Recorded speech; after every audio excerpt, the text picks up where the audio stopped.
மொத்தத்துல என்ன கிறிஸ்தவ சமுதாயமே கெட்டு போய் கிடக்குது.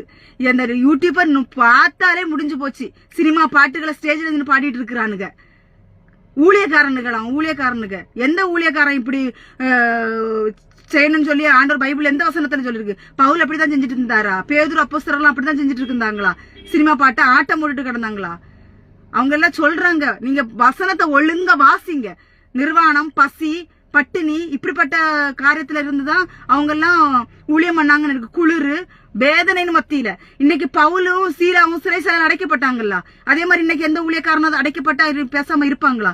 எந்த ஊழியக்காரனும் அதுக்கு சம்மதிக்க மாட்டான். இப்ப ஒரு ஊழியக்காரனை ஒண்ணு பேசிடக்கூடாது யாரும், உடனே எல்லாருக்கும் வந்துடும், கூட்டம் கூடிடுவாங்க. ஊழியக்காரனை யாராவது இப்ப பேசிட்டாங்கன்னா அந்த நாட்கள் எல்லாம் புதிய பழைய ஏற்பாட்டு பரிசுத்தவான்கள்லாம் பட்ட கஷ்டங்கள் வேதனைகள்லாம் இப்ப எந்த ஊழியக்காரன் பட்டுட்டு இருக்கான்? இப்ப எல்லாம் ஊழியக்காரங்களுக்கு ஒய்யாரமா ஊழியம் பண்ணணும்.